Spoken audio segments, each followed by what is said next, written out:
sinónimo de propulsión en este caso, ¿no? Donde particularmente, pues, ¿no?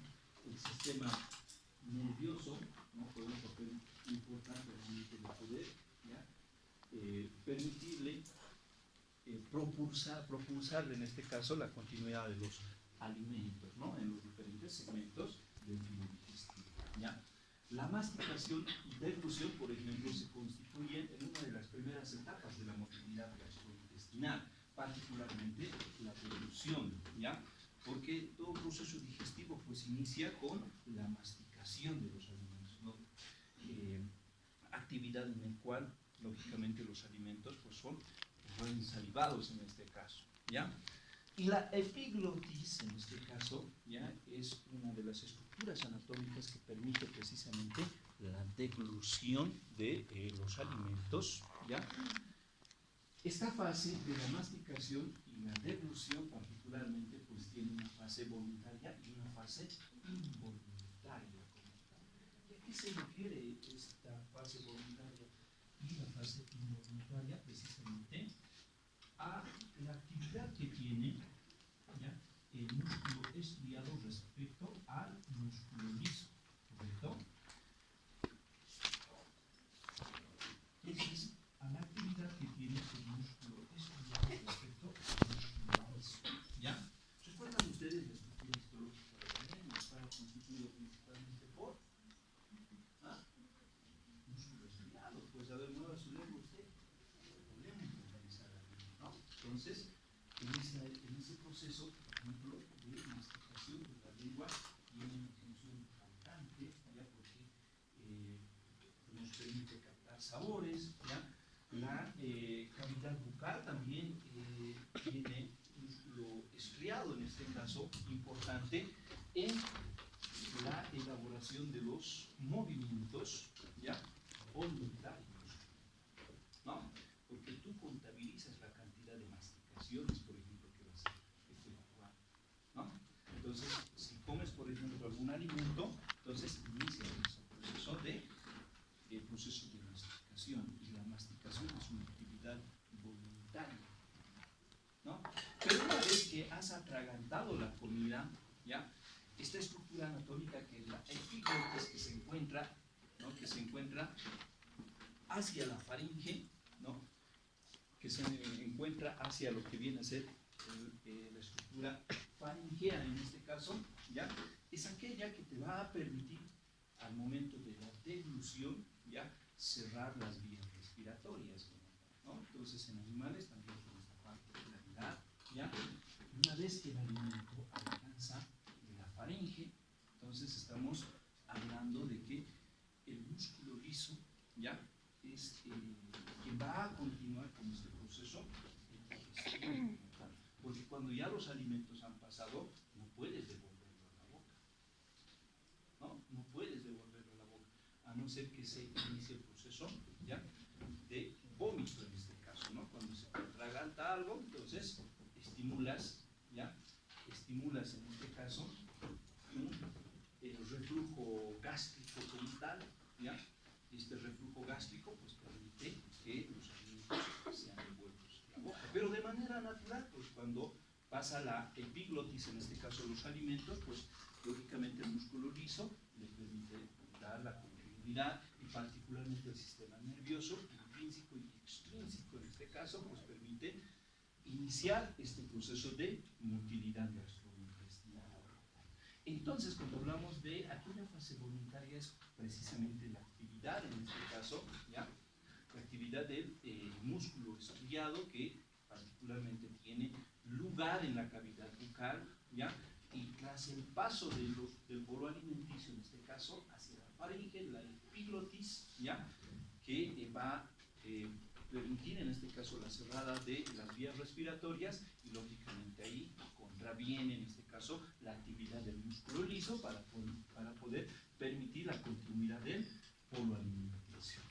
La motilidad esofágica, ¿ya?, la peristaltis, en este caso, cuando ya de la faringe, pues el bolo alimenticio pasa hacia el esófago, ¿ya?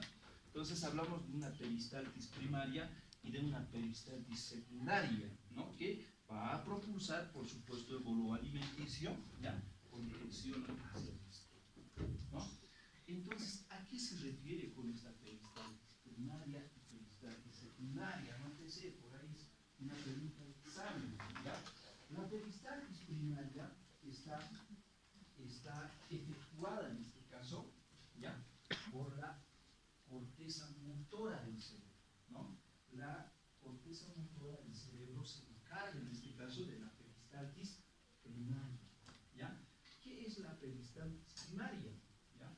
Entonces, el esófago tiene, ¿ya? Es un segmento tubular, ¿correcto? Los primeros segmentos, en este caso, del esófago, ¿ya? Es donde particularmente, ¿ya? También dentro de su estructura está constituido, en este caso, ¿ya? Por el músculo estriado, ¿ya? Entonces, la actividad de este músculo estriado, en este caso, que es como cuando tragas saliva, ¿no? Tragas saliva y cuando tú tragas esta saliva, entonces lógicamente empujas el bolo alimenticio, ¿no? Entonces ahí está actuando el músculo estriado, se está efectuando ya una peristaltis primaria y en esta actividad, ¿ya? La corteza motora es ya la que le va a permitir, en este caso, va a inervar al músculo estriado y aquel que va a permitir ya darle continuidad al bolo alimenticio.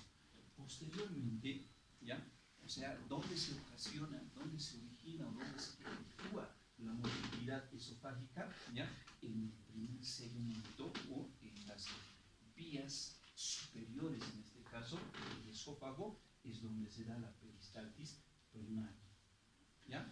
En cambio, ya en los segmentos posteriores, ¿ya? Del esófago, ¿no? Gracias a la acción, en este caso, del tallo encefálico, ya no actúa en este caso la corteza motora, sino da continuidad, ¿ya? Da continuidad el tallo encefálico, ¿ya? Para poder permitir este mecanismo propulsor y dar continuidad, pues en este caso, de los alimentos hacia la estructura que contraviene, en este caso, pues estamos hablando del cardias, ¿ya? Del estómago, ¿correcto? Porque nosotros sabemos que el estómago pues tiene una estructura más o menos similar a esta, ¿no? Así más o menos es esto, ¿no? Entonces, cuando hablamos de que el esófago tiene dos segmentos importantes, un segmento, ¿ya? Un segmento esofágico superior y un segmento esofágico inferior, ¿no? ¿Dónde se da la peristaltis primaria? Aquí precisamente, ¿ya? Acá es donde se da la peristaltis, ¿no? Peristaltis primaria. ¿Ya? La peristaltis que se efectúa gracias a la inervación, en este caso, gracias a la acción, ¿ya? De nervio encefálico motor. El nervio encefálico motor permite pues esa propulsión, en este caso, ¿ya? De esta peristaltis. La peristaltis secundaria, en este caso, se efectúa en el segmento esofágico inferior, en este caso, ¿ya? Aquello que va a estar próximo a esta estructura inicial del estómago, pues que es el cardias, ¿verdad? ¿Ya? Se va a efectuar gracias a la acción, en este caso, ¿ya? Del tallo encefálico. El tallo encefálico, en este caso, ¿no? Es aquel que va a permitir entonces, ¿ya? Una peristaltis secundaria. Una peristaltis secundaria. La motilidad gástrica, ya en la zona proximal almacena el alimento y en la zona distal se efectúa pues la mezcla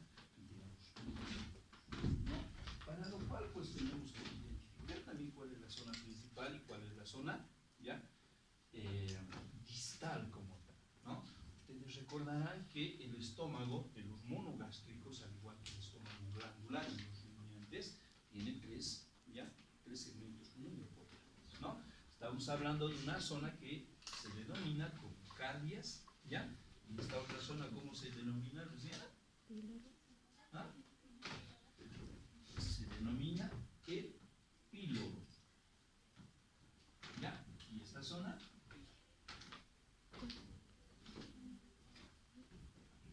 ¿ah? ¿Cómo es? Villanueva, ¿ya?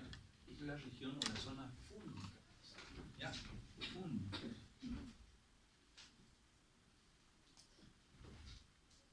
¿Ya?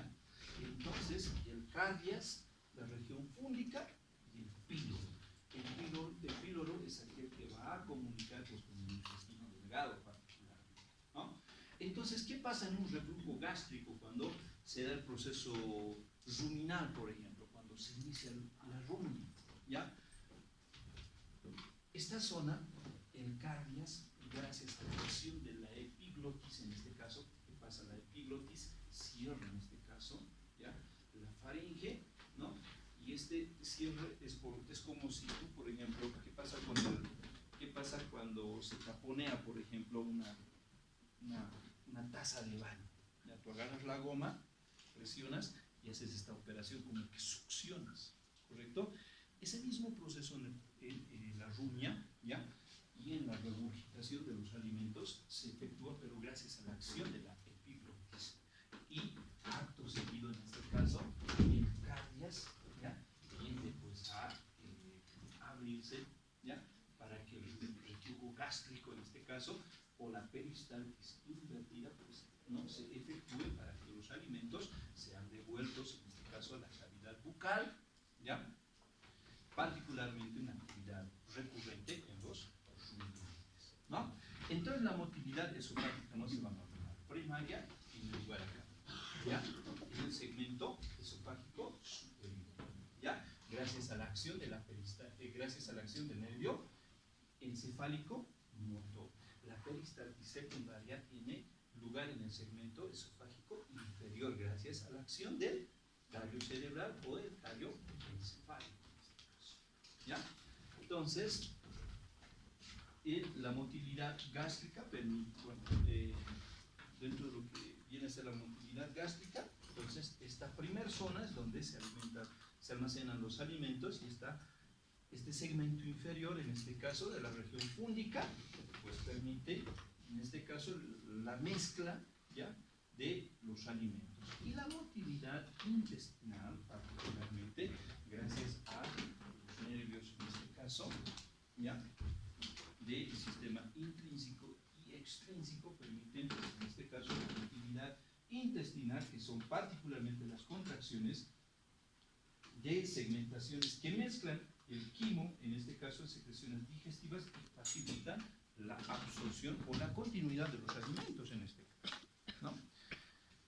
La actividad secretora digestiva. Es importante ya hacer mención de qué sustancias son las que van a permitir, en este caso, qué sustancias secretadas, en este caso, ¿ya?, a lo largo del tubo digestivo van a permitir, ¿ya?, la digestión de los alimentos. En primer lugar vamos a mencionar a las glándulas salivales, ¿ya? Las glándulas salivales. Las glándulas salivales mayores y las glándulas salivales menores, en este caso, van a secretar la saliva, ¿ya? Y la saliva pues tiene propiedades emulsificantes, propiedades lubricantes, antibacterianas y digestivas, no emulsificantes, ¿ya? Propiedades en este caso lubricantes, antibacterianas y digestivas, ¿ya? Ahora bien, la proporción o la cantidad de saliva pues varía, ¿ya?, de una especie a otra, ¿no? En rumiantes mayores fácilmente se podría producir, el organismo de los rumiantes mayores podría producir hasta 200 litros de saliva en el proceso emocionante, porque no se olviden que los rumiantes, tanto mayores y menores, pues están ya efectuando en los descansos la rumia, ¿no? Estos ciclos de descanso que permiten la rumia también permiten que, la cavidad bucal y las glándulas salivales puedan secretar una cantidad suficiente de saliva que puede alcanzar, reitero, hasta 200 litros de forma diaria, ¿ya? Y que esto le va a proporcionar en este caso ya estas propiedades lubricantes al momento de poder continuar con la hidrólisis de los alimentos. La secreción gástrica, ¿ya? La secreción gástrica también es importante, ¿no? El organismo, ¿ya? Nuestro y por supuesto en el organismo animal, para lo cual lógicamente pues tengo que acordarme, ¿ya? Tengo que acordarme de la actividad que tiene una glándula gástrica, ¿no? Ustedes recordarán, ¿ya? Una glándula gástrica pues más o menos tiene una semejanza, ¿no? Entonces la secreción gástrica, las células parietales en este caso secretan el ácido clorhídrico, ¿no? ¿Cuáles son las células parietales? ¿Ah? ¿Ya? Si recapitulamos en este caso la estructura histológica, ¿ya? Es importante mencionar, es importante acordarnos en este caso que una glándula gástrica tenía 4 formas celulares, ¿no? Estas 4 formas celulares pues se conocían o se conocen en este caso, ¿ya? Se conocen como aquellas que van a estar en el ingreso en este caso, ¿ya? En el ingreso hacia o en la salida, ¿ya? En la abertura de ingreso y salida de la glándula gástrica. ¿Cómo se denominan estas células? Ustedes recordarán, ¿ya? Se denominan como células caliciformes. Caliciformes, ¿ya? Estas células caliciformes, pues, fundamentalmente son las que van a secretar el muco gástrico, ¿ya? El muco gástrico.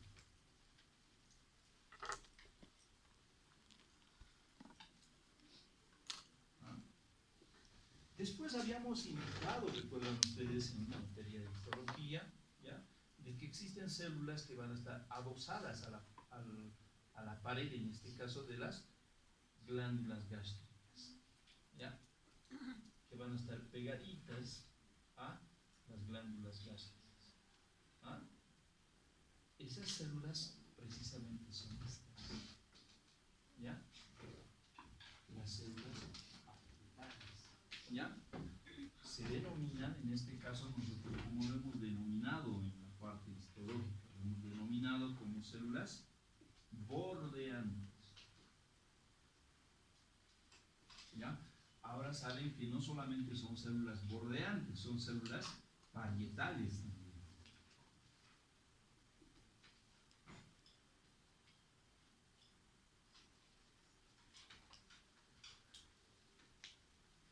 También se conoce como células oxínticas, por ejemplo. Ustedes alguna vez van a revisar la bibliografía, células oxínticas, células parietales o células bordeantes, ¿ya? Son esas células que van a estar pues adosándose, pegados, ¿ya? Pegados en este caso a una glándula gástrica. ¿Por qué es importante esta glándula, estas células, ¿ya?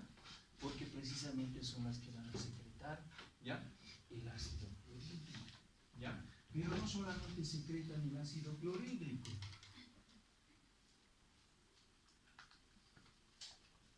¿ya? Además del ácido clorhídrico, ¿ya? Estas células van a permitir la secreción, por ejemplo, de la serotonina. ¿Y qué era la serotonina? ¿Cargado qué es la serotonina?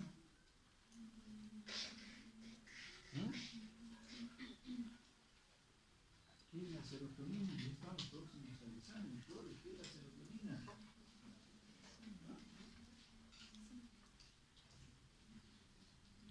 ¿Qué es la serotonina?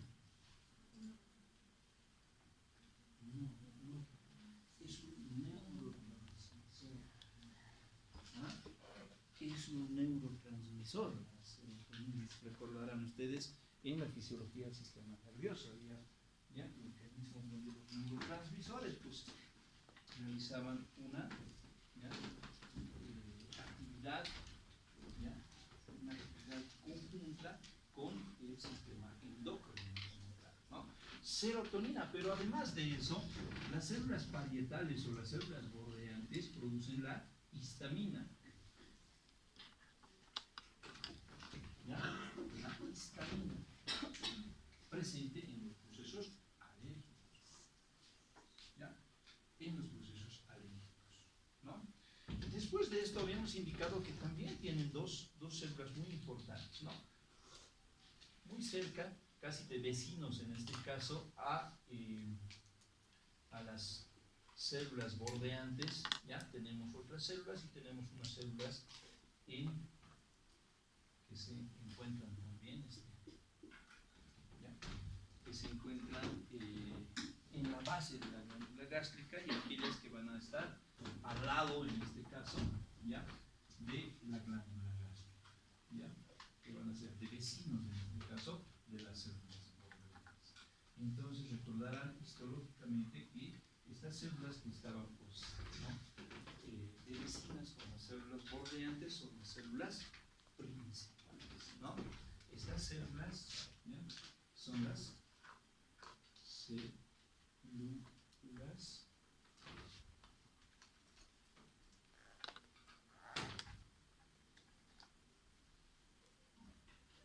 células principales. Y finalmente estas células que eran, ¿qué células eran? ¿Ah? Las estaban en la base de la glándula gástrica. ¿Ah? Células cromoargentafines.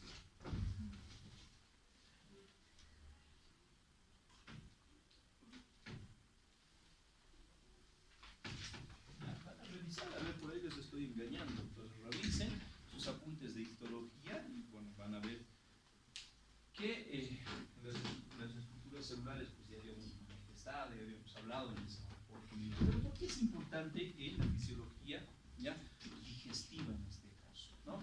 Porque precisamente las células principales son las que van a sintetizar, por ejemplo, la pepsina. ¿Ah? La pepsina. ¿Ya? ¿Y la pepsina para qué es importante?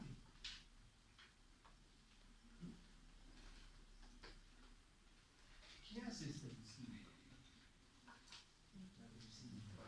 ¿Qué hace la pepsina?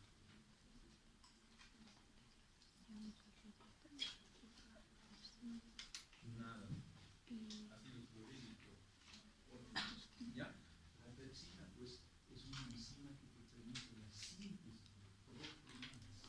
¿Ya? Síntesis de proteínas. ¿Ya? Entonces,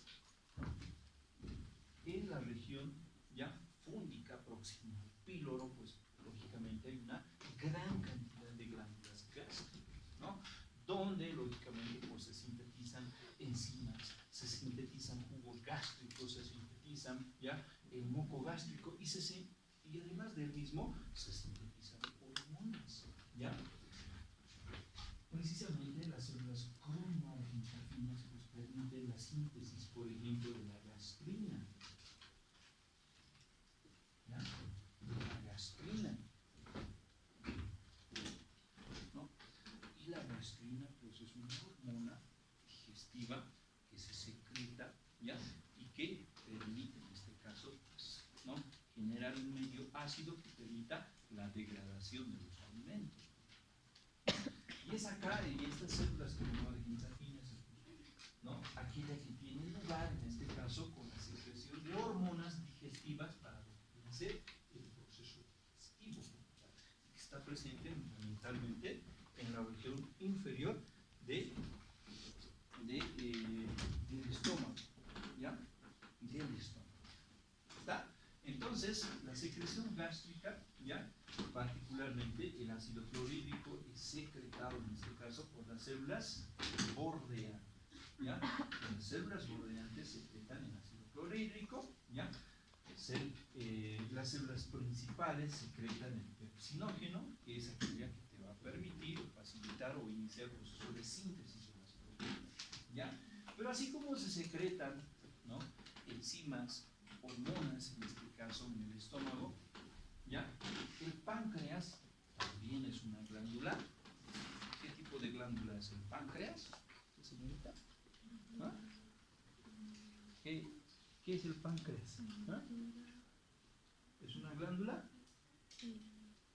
De secreción mixta, ¿ya? Es una glándula anexa en este caso, que muy importante, ¿ya?, muy importante en la función digestiva, porque secreta hormonas, ¿ya?, y secreta también jugos pancreáticos en este caso, ¿ya?, hacia el intestino delgado, así como secretan, ¿ya?, ciertas hormonas que van a regular en este caso los niveles de azúcar, ¿ya? Entonces van a permitir, van a secretar también enzimas digestivas como las proteasas, ¿ya? Las proteasas, fíjense que son enzimas, ¿ya?, que van a coadyuvar y facilitar la síntesis de proteínas, ¿ya? La lipasa pancreática, que es diferente a la lipasa, ¿ya?, a la lipasa, ¿ya?, que se secreta, por ejemplo, en la cavidad bucal, ¿no? Entonces la lipasa pancreática también va a coadyuvar en este caso al proceso digestivo de las grasas en este caso. Y la amilasa pancreática, ¿ya?, que también tiene lugar en el intestino y que va a permitir en este caso, ¿ya?, metabolizar, que va a permitir degradar en este caso los carbohidratos. Pero además de las proteasas, las lipasas, la amilasa como enzimas pancreáticas, ¿ya?, se va a sintetizar también el bicarbonato en este caso, ¿ya?, que es necesario para poder neutralizar la acción del ácido clorhídrico, ¿ya?, del ácido clorhídrico. No se olviden que cuando los alimentos llegan pues a la cavidad estomacal, ¿ya?, y particularmente en la región fúndica, ¿ya?, en la región fúndica se sintetiza, ¿ya?, inicia pues en este caso las células bordeantes inician su actividad, secretan ácido clorhídrico, ese bolo alimenticio, los alimentos están entremezclados pues con los jugos gástricos y particularmente con el ácido clorhídrico, ¿ya? Y cuando el ácido clorhídrico tiene que pasar al intestino delgado, en el intestino delgado pues tiene que, ¿ya?, sintetizarse el péptido inhibidor gástrico, ¿ya? Pero no siendo suficiente la acción del péptido inhibidor gástrico, que es una hormona, ¿ya?, una hormona digestiva, también el páncreas secreta, en este caso, los pancreáticos, enzimas pancreáticas, pero además de eso el bicarbonato, que va a coadyuvar en este caso con, ¿ya?, con la hormona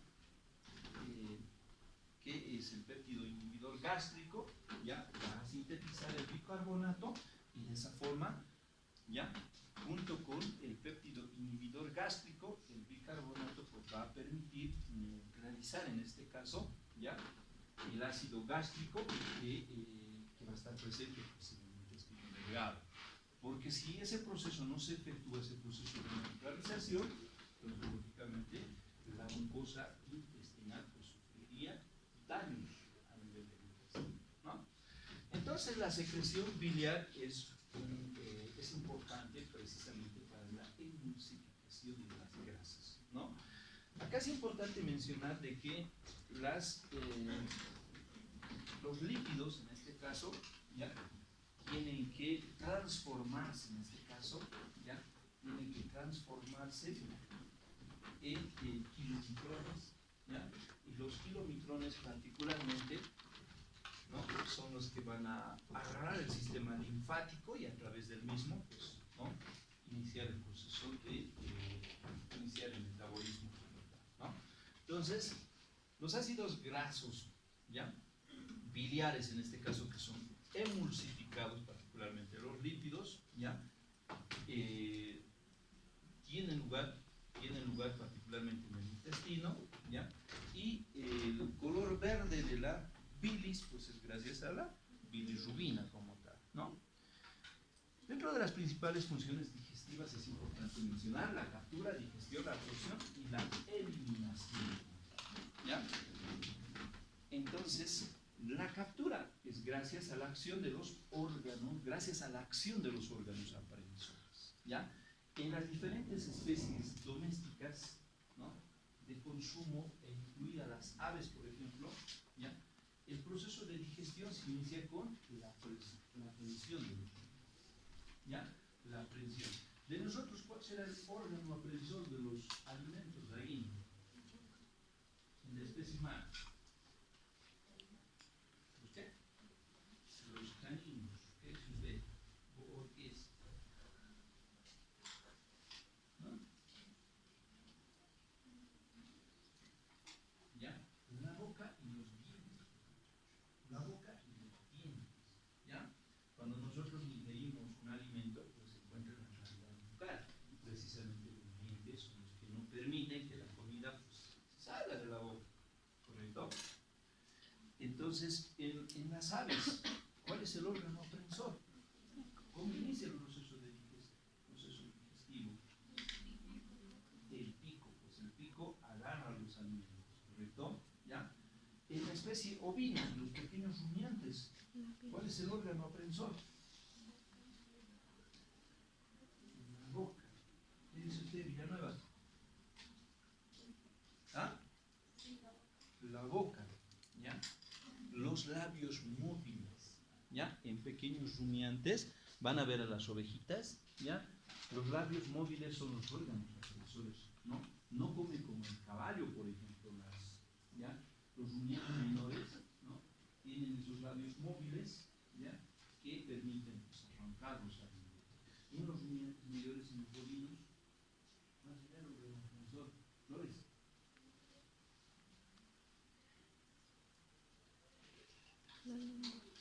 ¿Cómo come a ver una vaquita? ¿Ya? La lengua y la boca es el órgano aprensor. ¿Ya? Entonces, la lengua y la boca se constituyen en el órgano aprensor. Todo proceso digestivo, entonces, inicia con la actividad de los órganos aprensores que van a permitir la captura de los alimentos fermentados, ¿no? Retener los alimentos y posteriormente, pues, masticarlos, salivarlos, reglutirlos en este caso, ¿ya? Y la digestión es la transformación de la materia compleja en moléculas mucho más sencillas, en este caso, mediante la acción de enzimas hidrolíticas. La absorción, ¿ya?, es la incorporación de los nutrientes al tubo digestivo y a los líquidos circulantes para que a partir del mismo se puedan redistribuir hacia las diferentes células. La eliminación, por supuesto, dentro de las funciones digestivas se refiere a la expulsión de las sustancias que no son aprovechadas, ¿ya?, no son asimiladas por el organismo, ¿ya?, y por supuesto son eliminadas al exterior. ¿Ya? Dentro de la digestión y la absorción de nutrientes es importante mencionar, ¿ya?, la digestión y absorción de las proteínas, la digestión y absorción de los lípidos, la digestión y la absorción de los carbohidratos, además de la absorción, en este caso, del agua y los electrolitos, ¿no?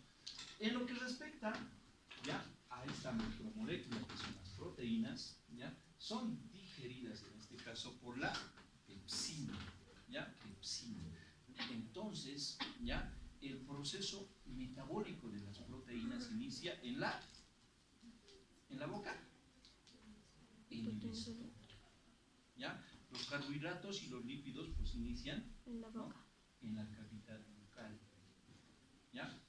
Y lógicamente, pues, van a concluir en el intestino. En el caso de las proteínas, ¿ya?, son asimiladas, digeridas por la pepsina, que son producidas en este caso por las glándulas gástricas. ¿Y dónde están presentes las glándulas gástricas?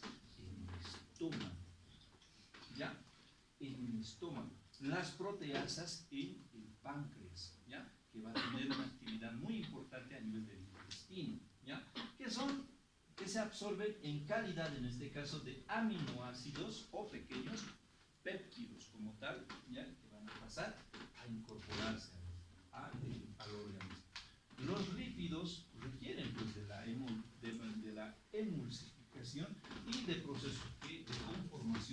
micelas, ¿ya? O kilomicrones, ¿ya? Estas micelas en calidad de kilomicrones, ¿no? Van a ser transportados y van a ser metabolizados por vía linfática. Ojo, puede ser pregunta de examen, ¿ya? Entonces, el metabolismo de, ¿ya?, los lípidos que van a constituirse en su estructura, ¿ya?, o van a camuflarse en calidad de kilomicrones, ¿no? ¿Qué es un kilomicrón? Rosa, ¿ah? ¿Qué es un kilomicrón?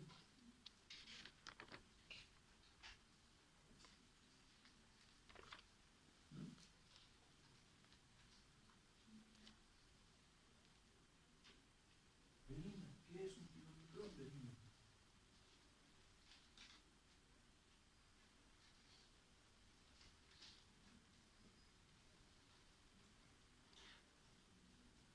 Los kilomicrones pues son lípidos, ¿ya? Son parecidas a esta estructura esquemática que ustedes están viendo, ¿ya? Son lípidos que tienen una estructura proteica, en este caso, ¿ya?, que les sirve de pared, ¿no? Toda célula, por ejemplo, tiene una membrana celular, ¿correcto?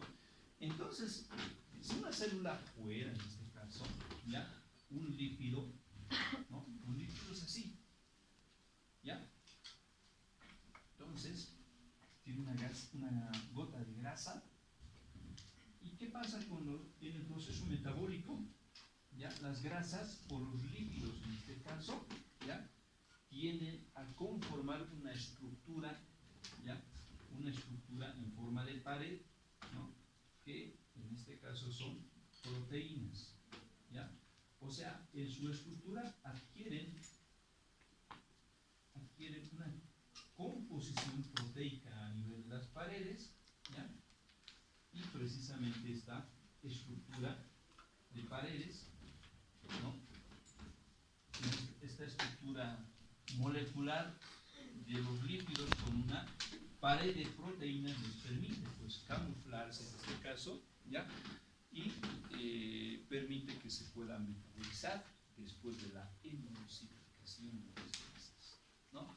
Pero a diferencia de las proteínas, fíjense, ¿ya?, las pepsinas, las proteasas, ¿ya?, que van a permitir en este caso degradar, ¿ya?, hidrolizar las proteínas, ¿ya?, en sustancias pequeñas como aminoácidos y péptidos, ¿no?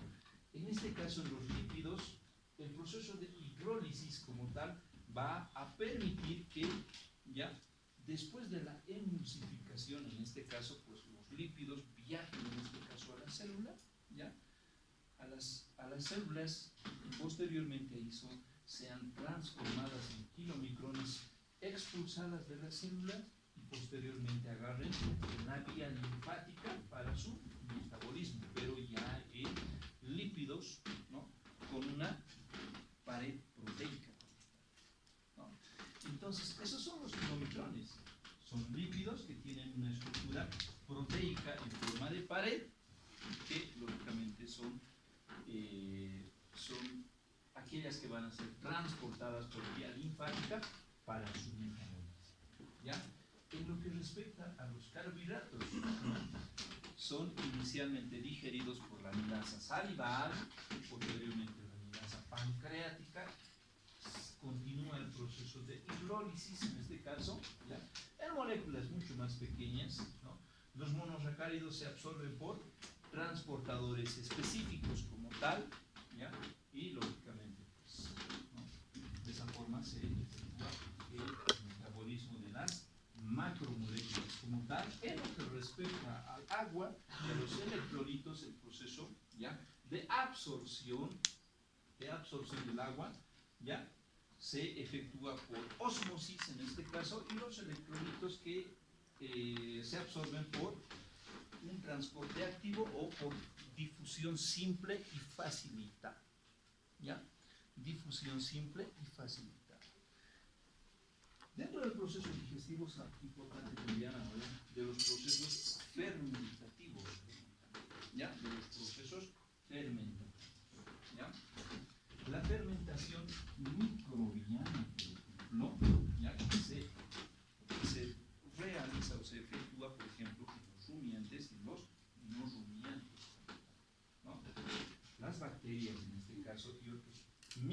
microorganismos que van a estar en diferentes compartimentos especializados. ¿Ya?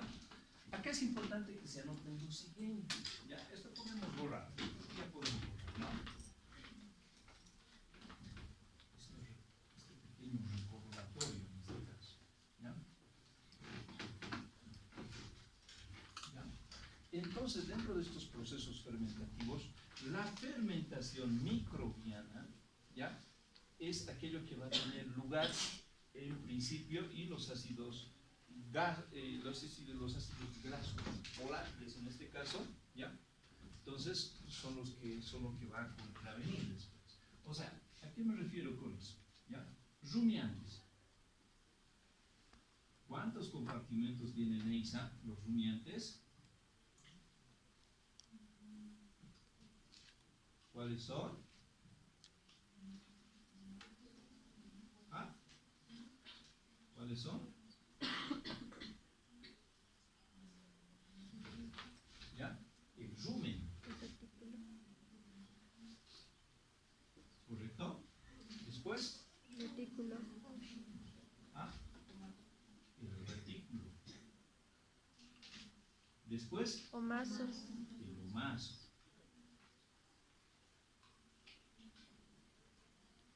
Después. Abomaso. El abomaso.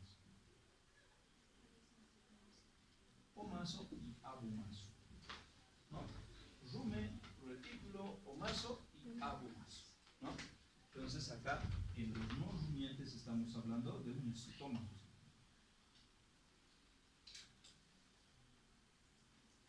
¿Ya? De un estómago. Pero acá es importante mencionar y diferenciar lo siguiente. ¿Ya? Fíjense que acá en los procesos de fermentación microbiana nos dice que los sustratos se fragmentan, ¿ya?, por la acción de las bacterias y los microorganismos en diferentes compartimentos especializados. ¿Ya?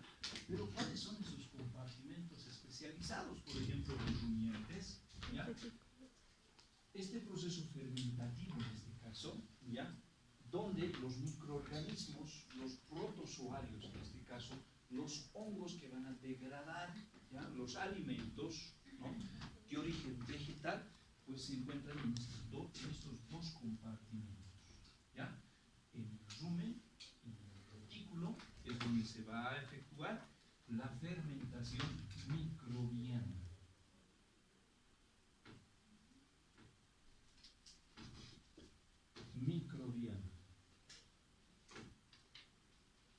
Ahí es donde se efectúa la fermentación microbiana.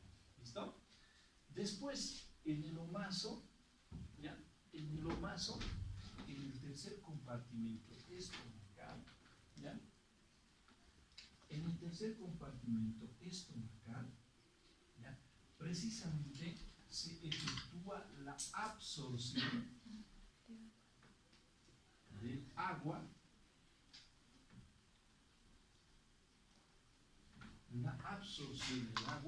¿ya?, y la asimilación, en este caso, ¿ya?, asimilación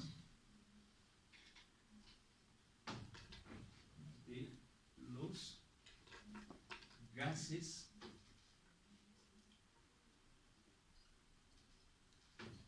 y la asimilación de los gases volátiles. ¿Ya? En el tercer segmento estomacal se efectúa la absorción de agua, pero además de eso, la asimilación de los ácidos, perdón, de los gases volátiles. ¿Ya?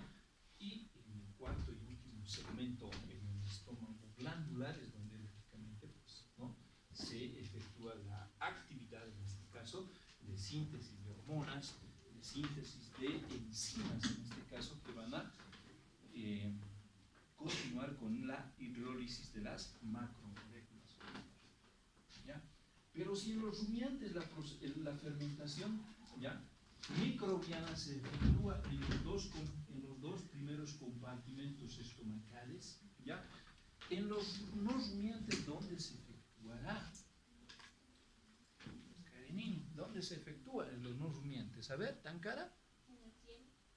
En el intestino grueso, particularmente. Exacto. No, está bien, ya, particularmente en el colon y en el ciego. ¿ya? En el colon o en el ciego. Entonces, acá en los rumiantes es importante mencionar, ¿ya? De aquellos que son, ¿ya? De aquellos animales en este caso, ¿ya? Que consumen vegetales, ¿cómo se denomina?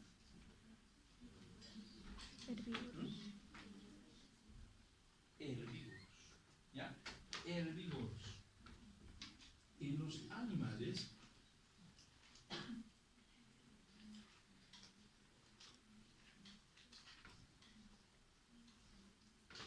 ¿ya?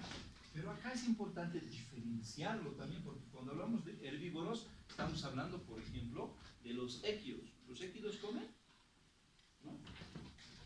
Comen plantas, ¿ya? Comen pastos. Entonces, estamos hablando de los herbívoros. ¿Ah? Pero acá es importante diferenciar también de aquellos que son omnívoros, ¿ya? Animales omnívoros.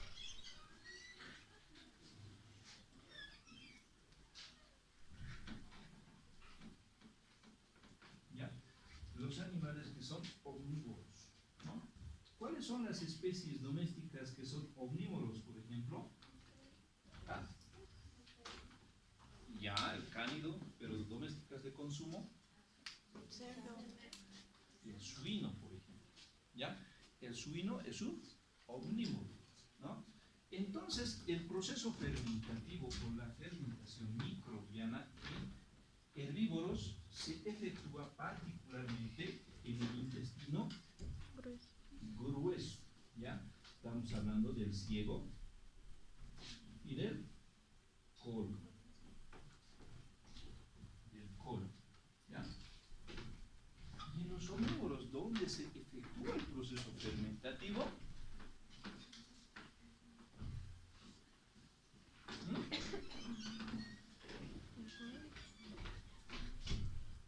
También en el intestino grueso, no se me olvida, en el ciego y en el colon.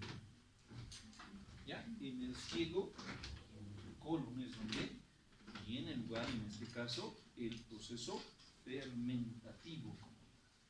¿Está? Entonces, ojo acá, en lo que respecta a la fermentación microbiana, ¿ya? Los dos primeros segmentos estomacales es donde tiene lugar en los rumiantes, y en los no rumiantes, ¿ya? En el intestino grueso. ¿Está? En el ciego y en el colon es donde se da el proceso fermentativo como tal, ¿ya? Y los ácidos, ¿no?, grasos o las sustancias volátiles son absorbidas en el tercer segmento estomacal, ¿ya? Entonces, que se constituyen en productos finales del metabolismo microbiano anaeróbico como tal, ¿ya? Que son combustibles energéticos importantes para los herbívoros, ¿ya?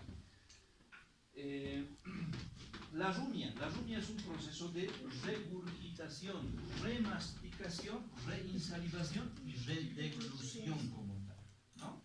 ¿Qué es la rumia? No se van a olvidar.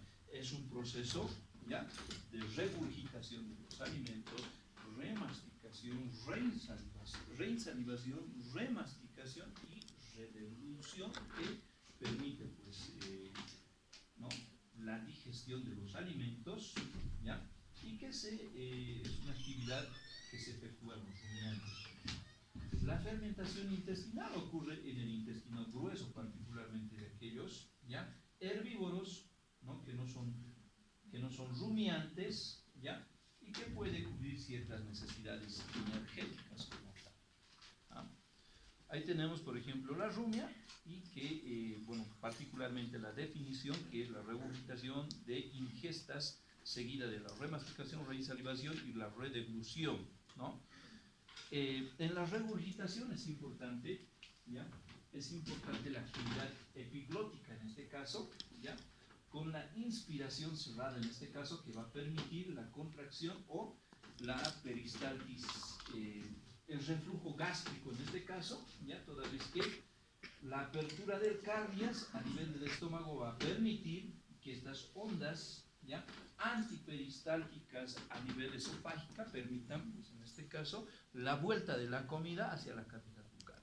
para posteriormente pues remasticarse, reinsalivarse y redeglutirse. ¿Ya? Dentro de lo que viene a ser la fisiología digestiva de las aves es importante, ¿ya? Es importante diferenciarlo, lógicamente, ¿no? Porque acá hablamos, por ejemplo, de un estómago bipartito, ¿ya? Que particularmente se refiere al proventrículo, que es el estómago glandular, ¿ya? Y a la molleja, que es el estómago muscular, en este caso, donde se efectúa una digestión mecánica. El buche es el ensanchamiento lateral del esófago, en este caso, donde se macera el alimento con la saliva y sirve como almacenamiento temporal. La cloaca, ¿ya? Fíjense que a diferencia de las especies domésticas de consumo, entonces, por ejemplo, la especie bovina, la especie suina tiene dos conductos diferenciados en este caso, ¿ya? Uno para la cópula y para la excreción, en este caso, ¿ya? de la orina, ¿ya? Y el otro pues para la excreción de los productos metabólicos, particularmente las heces fecales, ¿no? En el caso de las aves, ¿ya? Esta estructura pues les sirve en este caso para la excreción de orina, ¿ya? De desechos, pero también para la actividad o contacto sexual en este caso, ¿no? Estamos hablando de la cloaca, que sirve, ¿ya? Como colector para los sistemas excretores y reproductor, en este caso, además del digestivo, por eso les decía, excretor, reproductor y digestivo, que contiene tres regiones importantes en este caso, ¿ya? Y que tienen su particularidad estructural o histológica también, ¿no? Entonces, a diferencia, ¿ya? De las especies domésticas de consumo que hemos mencionado con anterioridad. Las adaptaciones digestivas, ¿ya? En algunas especies, por ejemplo, ¿no? Las adaptaciones de dieta, ¿ya? Las adaptaciones de dieta. Entonces, nosotros podemos diferenciar, por ejemplo, de los herbívoros respecto a los omnívoros, ¿ya? Sin embargo, las aves, por ejemplo, carnívoras, ¿ya? Se van a diferenciar de aquellas que son granívoras, ¿ya? Por ejemplo, el cóndor, ¿no?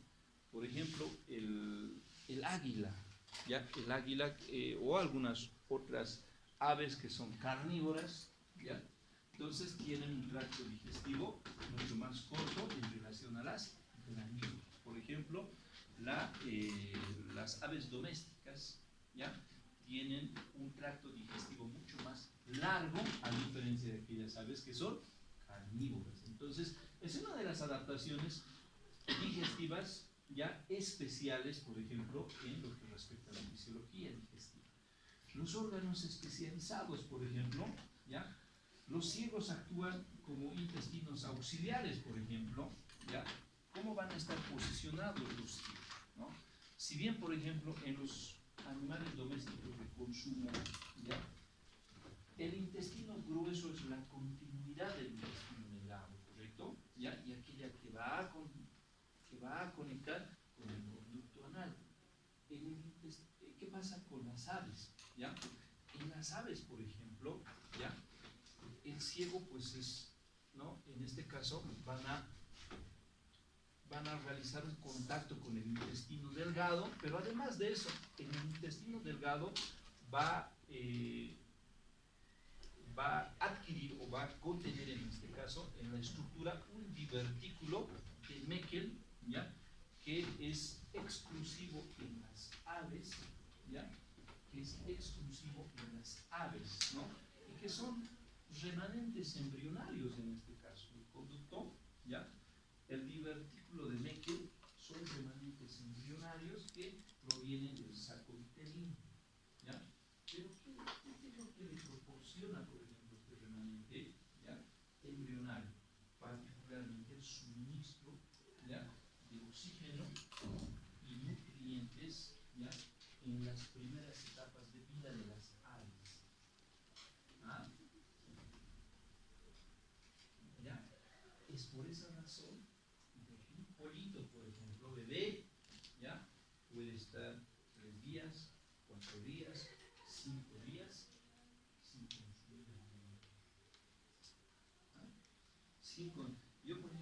pollitos bebé que hasta 10 días, ¿ya? Entonces pueden sobrevivir sin agua y sin alimentos, ¿no? Porque precisamente este divertículo de Meckel, presente en el intestino delgado de las aves, ¿ya? Es aquel que le va a suministrar, pues en este caso, ¿ya? De nutrientes en las primeras etapas de vida, ¿no? Es funcional en las primeras etapas de vida, ¿no?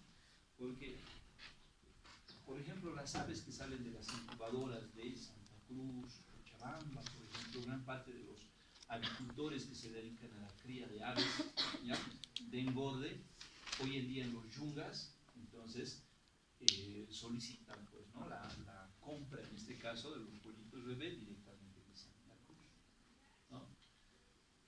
Y la llegada de esos pollitos bebé, pues no es, ¿no? Hoy pido y listo, en la tarde ya está en mi establecimiento, ¿no? Solamente las aves, ¿ya? Que tienen la finalidad reproductiva, pues son reproductores, ¿ya? Livianas o pesadas, pues son las que de repente tienen un transporte aéreo, pero las demás vienen por vía terrestre, ¿ya? Por vía terrestre. Yo recuerdo, por ejemplo, había un productor que efectuó en alguna ocasión, ¿ya? La importación de reproductoras, ¿no? Del Brasil. Muchos avicultores compran reproductoras del Brasil, y bueno, lógicamente con los procesos de importación y todo lo que viene de los trámites administrativos, pues demoran regularmente, ¿ya? Si es a Santa Cruz, por lo menos 2 días. Si es a La Paz, ¿ya? Entonces, no, por ejemplo, Fidel Isbel, Zenon, que son los que importan, por ejemplo, ¿ya? Aves con finalidad reproductiva, entonces demoran entre 3, 4, hasta 5 días, ¿ya? En llegar esas reproductoras y esas aves hasta su granja, en este caso, ¿ya? Entonces, esas aves, esos pollitos en este caso, que cuestan $7, $8, yo creo que hoy en día debe estar por lo menos $10, porque ha subido considerablemente el costo de los pollitos bebé. Antes, por ejemplo, comprar ya una caja de 100 pollitos bebé estaba a 380 bolivianos, 400, 420, 500, 550. ¿Saben cuánto está hoy en día comprar 100 pollitos bebé? ¿Ah? 1100 hasta 1200, ¿ya? 1100 hasta 1200 te cuesta una cajita de 100 pollitos, ¿ya? Y eso está escaseando bastante, no hay la demanda es mucha y la oferta no es significativa. Se ha duplicado el precio del pollo. Entonces, ¿eso qué hace? Por ejemplo, de que los productores pues, estén expectantes de poder adquirir productos bebé, ¿no? Que además ya es un precio por demás considerable y el alimento también es encarecido, ¿ya? Los costos de producción, en definitiva, pues para el departamento de La Paz se han encarecido considerablemente, ¿ya? Pero bueno, existen ciertas particularidades en los yungas que todavía, digamos, sigue siendo atractivo el tema de la producción, ¿no? Porque si el yunguerio vendiera por kilo las aves de engorde, ¿ya? Entonces no, definitivamente terminaría perdiendo en cuanto a los costos de producción, ¿no?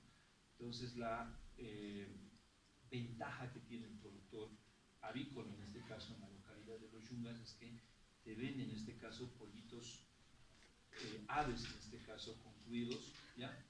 Vivos, ¿no? Te venden pollos vivos, entonces que tienen un precio por encima de los 50, 60 bolivianos, y ahí está, por ejemplo, el tema de la ganancia, ¿ya?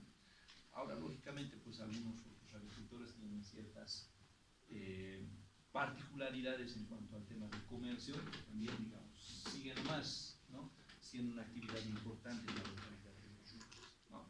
En una oportunidad, por ejemplo, se decomisó, donde más decomiso se hace, pues es en un lugar, ¿conocen un lugar? Entrando hacia los yungas, ¿no? Pasamos la Pacheta, de la Pacheta hay una tranca de los militares, o sea, la Rinconada, ¿ya? De la Rinconada, mucho más abajo, donde venden truchas. No sé si han hecho alguna parada de ir hacia Coroico. Entonces venden trucha. Esa es la localidad de Unduabi como tal. Pero antes de ese lugar donde se comercializa trucha, ¿ya? Hay un puesto de control policial, ¿ya? No hay de la aduana, pero sí del SENASAC, donde se hace control en este caso de las guías de movimiento animal de pollitos bebé particularmente, ¿no? Y si no tiene guías de movimiento animal, entonces retención y posteriormente decomiso, ¿no? Y siempre van a ver ahí 5 cajas de pollitos bebé, 10 cajas, 30 cajas, 40 cajas. Entonces se decomisan bastantes aves porque si no tiene guías de movimiento animal, se supone, se presume en este caso que vienen, pues, ¿no? Incluso de la región peruana, porque hay aves del Perú con distinta característica en la caja, ¿ya? Y que, bueno, lógicamente vienen sin permiso de importación, ¿ya? Y menos guía de movimiento animal. Entonces se decomisa y ahí van a ver los pollitos 5 días, 3 días, ¿ya? 4 días, se espera hasta el 7.º día. Entonces, si es que el interesado no presenta los documentos, se hace sacrificio sanitario, ¿no? Alguna vez se hizo, por ejemplo, sacrificio de 30, 20.000, ¿no? 10.000 aves, pollitos bebé, etc. Entonces, hasta el 7.º día.